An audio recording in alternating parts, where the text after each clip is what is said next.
Welcome back to the deep dive.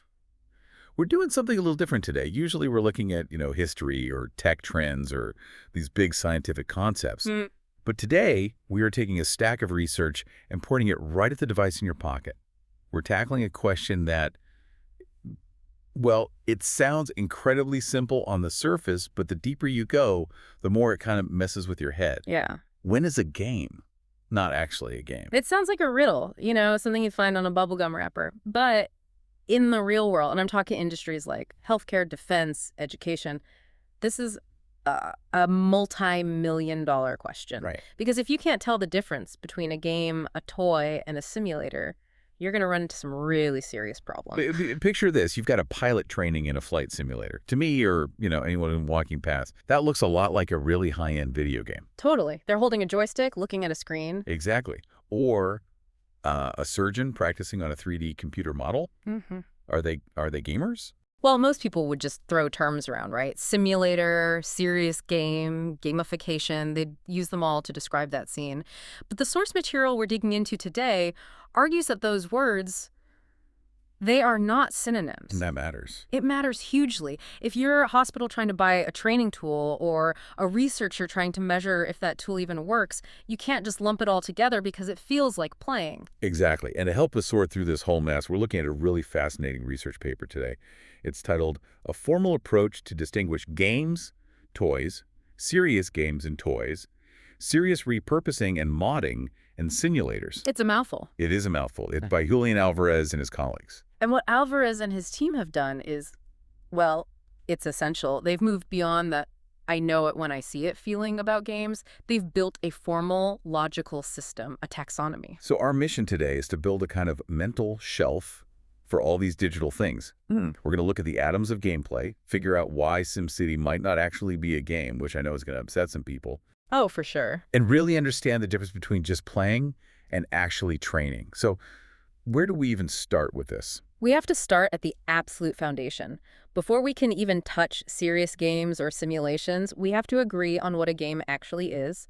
And the researchers do this by breaking them down into what they call gameplay bricks. I love this concept. It's like the periodic table of elements, but for software. Precisely. They visualize the whole structure of software using these colored bricks.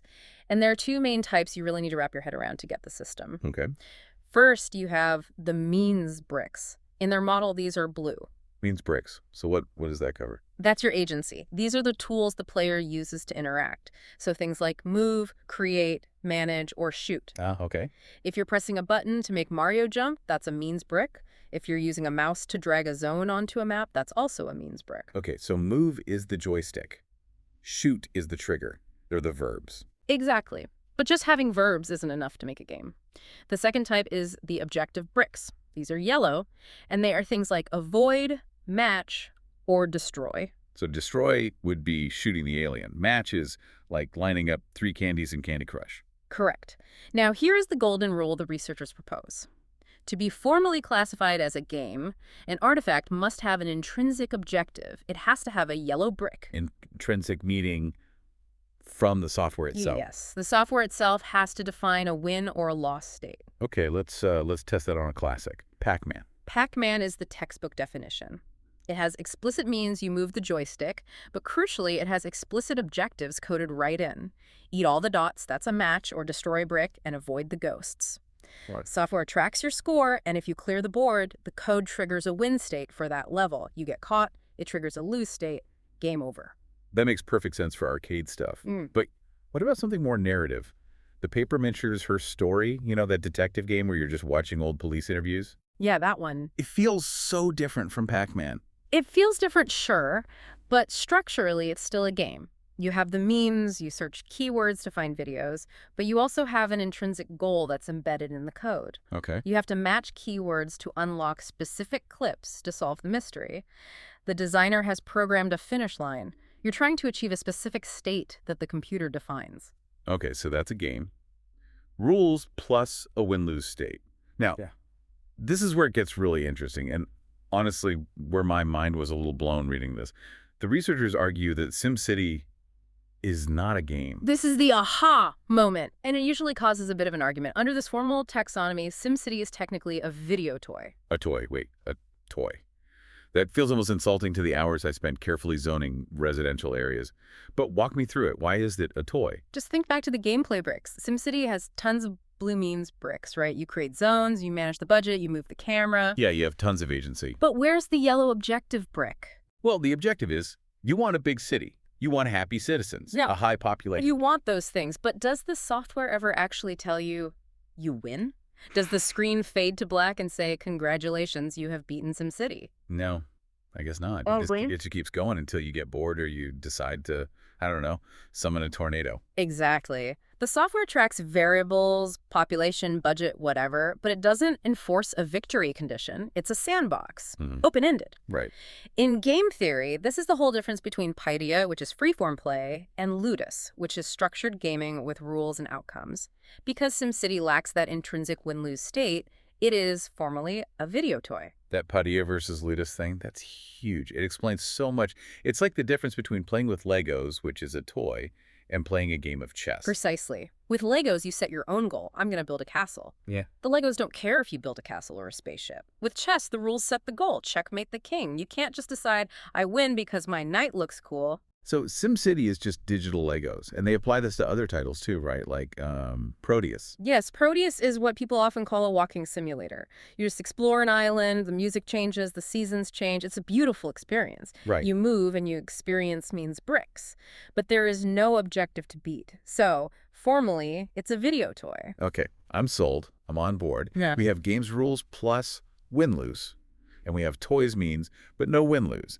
Now we have to layer on the serious part. Yes. Because the paper's all about serious games. What makes a game serious?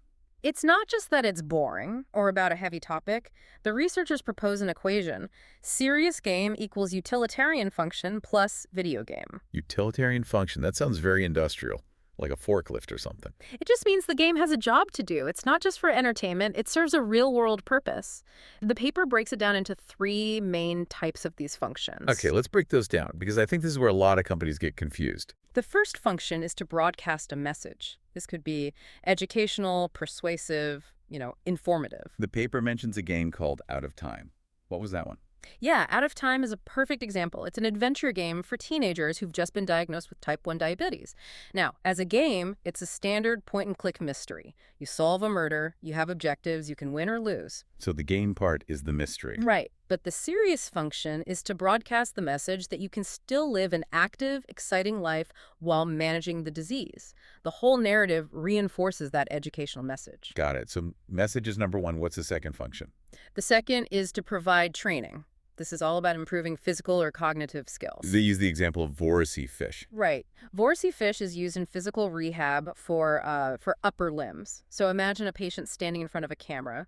On the screen, they control a fish. The goal, the game part, is to eat smaller fish and avoid bigger ones. Get a high score. Classic arcade setup. But the serious function is that the arm movements you need to make to control the fish are actually specific physical therapy exercises. The patient is doing their rehab reps, but they're focused on beating their high score. That's clever. It's like chocolate-covered broccoli. It tricks you into doing the work. Okay. And the third function? Data sharing or collection. This one is a bit rarer, but it's fascinating. This is where the game is designed to harvest data or even solve a scientific problem. Oh, like Fold It. I remember hearing about this. Fold It is the classic example. It's a puzzle game where you are folding protein structures into the most compact shapes possible.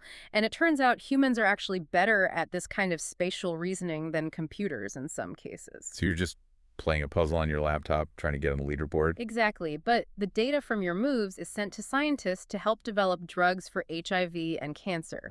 You're basically doing distributed computing with your brain. That is wild. Yeah. But here's the key, right? For it to be a serious game, it has to have one of those functions, message, training, or data and kill. It still has to be a game. It still needs that intrinsic win state. Correct. If Fold It didn't give you a score, if it just let you mess around with the shapes without judging your performance, it wouldn't be a serious game. It would be something else. Which brings us neatly to the next category on our mental shelf. What happens if you take a toy, something with no win state, and give it a utilitarian function? Then you have a serious toy. A serious toy. It sounds like an oxymoron. It does, but it fits the taxonomy perfectly. Remember, a toy has no intrinsic goal. The paper uses the example of a digital campaign called Free Hugs. I think I remember this. It was an app or something. It was an interactive experience from the French Ministry of Health. The whole idea was to raise awareness about discrimination against people who are HIV positive. Right. You could virtually give hugs to characters on screen. There was no score, no you win, no game over. It was just an interaction. Exactly. It was an interaction, a toy, but it had a very serious purpose. Broadcast a message. So an interactive experience with a purpose, but without the structure of a game. Look, think of it this way. A marble. A marble is a toy, right? You just roll it around. No rules. Okay, got a marble in my hand. Now, if I write a political slogan on that marble or a health warning, it becomes a serious toy. It's still just a marble. I haven't given you a rule book or a scoreboard, but now it's broadcasting a message. That is a crystal clear distinction. Okay, so we have games, games, serious toys. But in the real world, especially in healthcare, people don't always build things from scratch. They just grab a commercial game off the shelf. And this is a huge area of confusion. The researchers call this serious repurposing. Repurposing, so taking something meant for fun and using it for work. Yes. And the key here is that you aren't changing the software. You're not touching the code. You're taking a commercial game and you're diverting it. The paper uses this fantastic linguistic term for this, catachresis. Catachresis, that is a $5 word. It is. It's from linguistics. It means using a word in a way it wasn't intended just because we don't have a better one, like saying the leg of a table. Tables don't have legs, biologically. Right. But we use the word, so here it's technological catachresis, using a tool for a job it wasn't designed for, like using a wrench as a hammer. So when a retirement home buys a Nintendo Wii and uses Wii Fit to help seniors with balance and socialization, that's catachresis. That's serious repurposing. Exactly. Wii Fit was made for entertainment. Nintendo didn't code it to be a medical device, but the nursing home staff, the external instructors, are assigning a serious function to it. Wow. Another great example from the paper is the arcade game Gator Panic. Is that the one where you whack the alligators with a mallet as they pop out? That's the one. Namco Bandai actually invited seniors to play it. Not for the high score, but because the physical action stimulates blood flow. They repurposed the game for health. I love the example of the game ICO being used in therapy. That one felt really poignant. That's a profound example. So ICO is an adventure game where a core mechanic is holding the hand of a princess character to guide her. A psychologist, Michael Stora, used this in therapy with teens who had attachment issues. Oh, how did that work? He would just ask the child to play the game and hold the princess's hand. And if the child refused or struggled with it or kept letting go, it sparked a conversation about their real-life family dynamics. Why is it so hard for you to hold her hand? That is incredible. The game wasn't coded to diagnose attachment issues. The developers just wanted a cool mechanic. But the therapist used it as a mediation tool. Precisely. That is serious repurposing. The serious function comes from the context, not the code. Now contrast that with serious modding. Modding, that's hacking the game, right? Serious modding is when you actually go into the code or the assets and change them to create a new serious function. You are transforming the artifact itself. So using the wrench as a hammer is repurposing. Melting the wrench down and forging it into a hammer is modding. A bit dramatic, but yes. The paper mentions Escape from Woomera. This was a mod of the famous shooter game Half-Life. Half-Life is about shooting aliens in a science lab. Right. But the modders stripped out the aliens. They changed the environment to recreate a refugee detention center in Australia. They used the Half-Life engine, the means bricks of moving and looking, to broadcast a political message about the harsh conditions. They built a new house with the old bricks. And there was a board game example, too, wasn't there? Asthma 1, 2, 3. Breath? Yes, that was a mod of the classic board game Parcheesi. They took the structure of Parcheesi but changed the squares. So instead of just moving, you had to answer questions about asthma triggers. They modified the assets to create a serious game. Okay, this taxonomy is filling up. You've got repurposing, don't touch the code, and modding, you touch the code. Now we have to tackle the big one, the one that started this whole conversation, the simulator. The simulator versus the game. This is where the most confusion lies, and probably where the most money is wasted. So let's get a hard definition. What is a simulator? A simulator models a real system.